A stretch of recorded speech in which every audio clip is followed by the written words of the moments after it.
Você sente que seu plano de saúde coletivo está te roubando, com aumentos que parecem vir do nada, bem acima de qualquer inflação que você conheça? E se eu te disser que existe um golpe, um esquema silencioso e legalizado operando nas sombras dos reajustes do seu plano? Prepare-se para descobrir como a falta de regulamentação clara nos planos coletivos te prejudica diretamente e o que, de fato, está por trás dos aumentos abusivos que você paga todo mês. Quem se beneficia, afinal, desse desequilíbrio? Estamos falando de um mercado que movimenta bilhões de reais todos os anos e que, sob o manto de contratos complexos e termos técnicos jurídicos, esconde uma realidade cruel: a transferência direta de renda das famílias brasileiras para os cofres de gigantescas corporações, sem que haja uma contrapartida justa ou um controle estatal rigoroso sobre o quanto esse serviço deve custar. É uma engrenagem que gira sempre para o mesmo lado, esmagando o poder de compra de quem trabalha e precisa de segurança para cuidar da própria vida e da família. A primeira placa revela a disparidade gritante. Enquanto os planos individuais, que atendem 8,5 milhões de pessoas, são regulados pela ANS com um teto anual, em 2026 as projeções variam entre 5,2% e 7,5%, os planos coletivos, que cobrem 44,6 milhões de beneficiários, simplesmente não possuem teto regulatório. É uma liberdade perigosa e você vai entender o porquê agora mesmo. Pense na gravidade desses números. Estamos falando de quase 45 milhões de brasileiros que estão, tecnicamente, desprotegidos de um limite máximo de aumento. Enquanto o pequeno grupo que ainda possui planos individuais, uma modalidade que as operadoras praticamente pararam de vender por ser pouco lucrativa para elas, tem a segurança de que a Agência Nacional de Saúde Suplementar vai bater o martelo e dizer: daqui vocês não passam, a esmagadora maioria da população que depende de planos empresariais ou por adesão fica à mercê do que é decidido em salas de reunião fechadas. Essa projeção de até 7,5% para os planos individuais em 2026, embora pareça alta para quem vê a inflação oficial, é um paraíso perto do que acontece nos planos coletivos. Por que essa diferença existe? Por que o governo decidiu que quem contrata um plano sozinho merece proteção, mas quem está em um grupo, seja por meio de sua empresa ou de um sindicato, deve ser deixado à própria sorte no mercado livre? Essa é a primeira grande peça do quebra-cabeça que chamamos de golpe legalizado. A liberdade de mercado, que deveria servir para baixar preços através da concorrência, aqui funciona ao contrário, serve para que as operadoras imponham índices que o consumidor não tem como questionar. Se a sua empresa recebe um aviso de reajuste de 20%, o que você pode fazer? Individualmente, nada.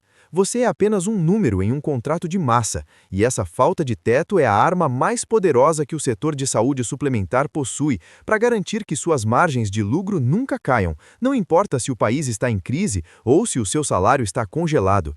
A segunda placa aprofunda o abismo e nos mostra a face financeira desse sistema. De acordo com o portal, os reajustes dos planos coletivos não são apenas livres, eles chegam frequentemente à casa dos 2 dígitos. Para 2025, a média assustadora foi de 21,8%. Pare por um segundo e compare esse número com qualquer outro índice econômico. O IPCA, a inflação oficial, gira em torno de 4 a 5%. Como pode algo custar 5 vezes mais do que a inflação geral? Enquanto isso, a mesma notícia aponta que o setor de saúde suplementar registrou lucros recordes em 2025. O lucro operacional subiu quase 140%, atingindo impressionantes 9,3 bilhões de reais. Mas não para por aí. O lucro líquido, 17,9 bilhões de reais, o maior desde 2018, o maior de toda a história recente. Parece que alguém está lucrando muito com essa liberdade de reajuste, não é mesmo? É aqui que o argumento das operadoras começa a desmoronar. Elas sempre alegam que a inflação médica é muito superior à inflação comum, que os novos procedimentos são caros, que o uso do plano aumentou. Mas se os custos são tão altos assim, como explicamos um lucro líquido de quase 18 bilhões de reais? Se os setores tivessem dificuldades reais para cobrir os custos assistenciais, os balanços financeiros não mostrariam recordes históricos de rentabilidade. O que os números do BTG Pactual e do Bradesco BI revelam é uma eficiência brutal em arrecadar muito mais do que se gasta. O lucro operacional de 9,3 bilhões de reais é a prova cabal de que a operação de saúde, por si só, é extremamente lucrativa. E quando somamos os ganhos financeiros, chegamos aos quase 18 bilhões de lucro líquido. Isso significa que as operadoras estão pegando o seu dinheiro, aplicando no mercado financeiro, lucrando com os juros altos e, ao mesmo tempo, cobrando reajustes de 21% sobre o seu contrato coletivo. É um modelo de negócio perfeito para elas e desastroso para você. É a transferência de riqueza mais eficiente do Brasil moderno.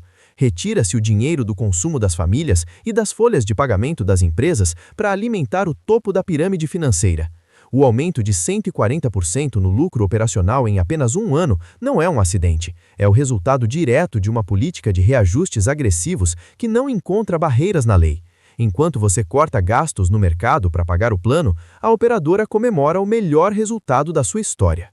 A terceira placa escancara o padrão de como isso é feito. O que estamos vendo é uma assimetria regulatória brutal. Especialistas, como o advogado Elton Fernandes, citado na notícia, afirmam que enquanto seu plano individual segue índices públicos e metodologias transparentes, o plano coletivo sofre com uma completa falta de transparência nos critérios de custos. Isso gera reajustes muito acima da inflação oficial e um volume crescente de reclamações nos órgãos de defesa do consumidor. O termo assimetria regulatória parece algo complexo, mas na prática significa o seguinte: a regra não é igual para todos e favorece quem tem mais poder. No plano individual, a ANS olha as contas e diz: o reajuste será X, é público, é auditável. No plano coletivo, a operadora chega para o contratante e apresenta um cálculo de sinistralidade. Ela diz que o grupo usou muito o plano e que por isso o aumento precisa ser de 20, 25, 30%. O problema? Ninguém consegue conferir se esses dados são verdadeiros. O consumidor não tem acesso às faturas detalhadas do que foi gasto pelo grupo. Não existe um índice público que mensure a inflação exclusivamente médica e hospitalar de forma independente. É a própria operadora que cria o índice, que calcula o gasto e que aplica a punição financeira em forma de reajuste. É o juiz, sendo também o promotor e a parte interessada.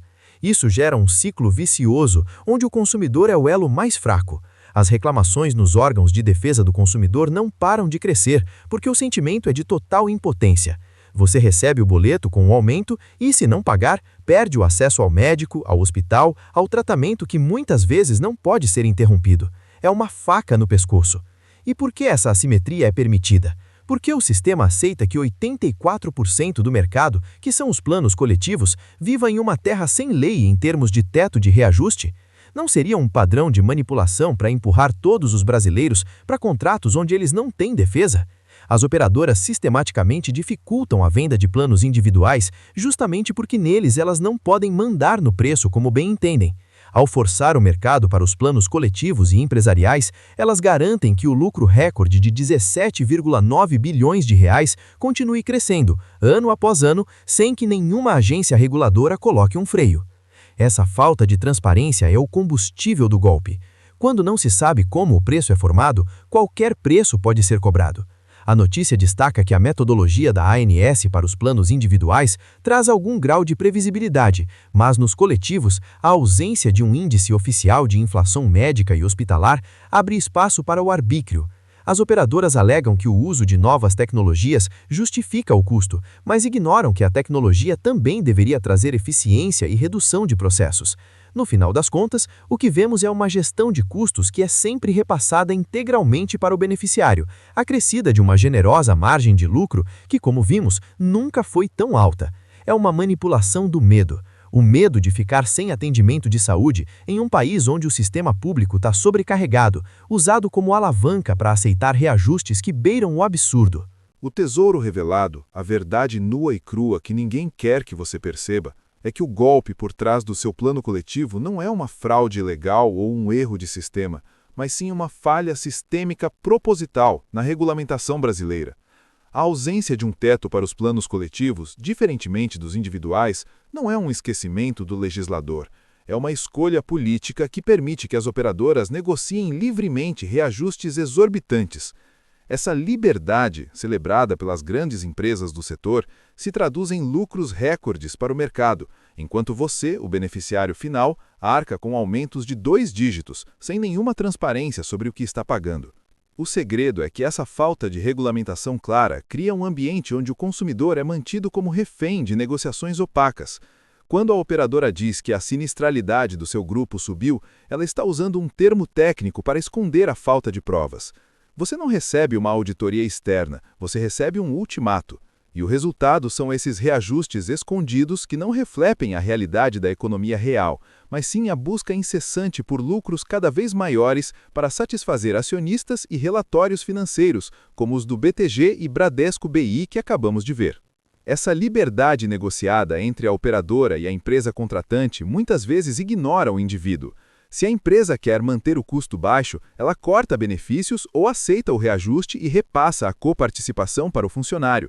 De qualquer forma, o trabalhador perde. A consequência futura desse cenário é assustadora e muito clara. Sem uma mudança regulatória urgente que imponha um teto ou uma transparência real nos custos hospitalares, a tendência é que os planos coletivos se tornem cada vez mais inacessíveis para a classe média e para os pequenos empresários. Estamos caminhando para um colapso seletivo, onde milhões de brasileiros serão forçados a abandonar a saúde suplementar por pura incapacidade financeira, sobrecarregando ainda mais o SUS, enquanto o setor de saúde privada continua a prosperar e bater recordes de bilhões de reais em lucros líquidos com essa assimetria a seu favor. É a institucionalização da exclusão. O plano de saúde deixa de ser um serviço de proteção para se tornar um ativo financeiro de alto rendimento para as operadoras, extraído diretamente do suor de quem acredita estar comprando segurança. O que estamos vendo em 2025 e o que as projeções para 2026 desenham é um cenário de apartheid assistencial. De um lado, lucros de 17,9 bilhões de reais que mostram que o dinheiro existe e que o setor nunca esteve tão saudável financeiramente. Do outro, famílias desesperadas com boletos que sobem 20%, 25% ao ano, superando em muito qualquer dissídio salarial. A descoberta final é que você está pagando por um luxo financeiro das operadoras, não apenas por um serviço médico. O reajuste abusivo é o mecanismo que garante que o lucro líquido suba 140%, mesmo quando a economia do país cresce apenas 2 ou 3%. O segredo foi revelado. A conta não fecha para você porque ela foi desenhada para fechar apenas para eles. A manipulação da informação é a base desse golpe. Quando a notícia fala que o reajuste pode chegar a 7,5% nos individuais, mas que os coletivos seguem sem teto, ela está nos dando a chave para entender como o mercado se moldou. As operadoras pararam de vender planos individuais porque neles o governo tem controle. Elas te empurram para os coletivos empresariais ou por adesão justamente para poderem aplicar a taxa que desejarem. É uma armadilha de mercado onde a saída foi fechada pela falta de oferta de planos regulados. Você é forçado a entrar no modelo livre, onde a liberdade é apenas da operadora de cobrar o quanto quiser. Essa realidade impacta o futuro de gerações. Idosos que mais precisam e que muitas vezes estão em planos coletivos por adesão através de entidades de classe são os que mais sofrem, pois não têm para onde correr e não conseguem contratar novos planos devido à idade e às carências. O lucro recorde do setor é construído sobre a angústia de quem não pode ficar sem assistência. Sem uma intervenção que unifique as regras e traga os planos coletivos para debaixo de um teto real, o golpe continuará operando à luz do dia, validado por contratos que ninguém consegue auditar e por uma agência que até agora assiste de longe a disparada dos preços nos contratos de 44 milhões de brasileiros. O que você acha dessa liberdade de reajuste dos planos coletivos? Você já recebeu aquele comunicado de aumento que te deixou sem dormir, tentando entender como a conta subiu tanto se você quase não usou o plano? Você sente que está sendo vítima desses aumentos abusivos e da falta de transparência? Compartilhe sua experiência nos comentários abaixo. Vamos usar este espaço para documentar o que as operadoras não mostram nos relatórios para os investidores. Vamos juntos expor essa realidade que afeta milhões de brasileiros e cobrar que a saúde seja tratada como um direito e um serviço justo, e não apenas como uma máquina de gerar lucros bilionários às custas do seu desespero. Deixe seu relato, curta este vídeo para que ele chegue a mais pessoas e não se esqueça de se inscrever para continuar acompanhando a verdade sobre o seu dinheiro e os seus direitos.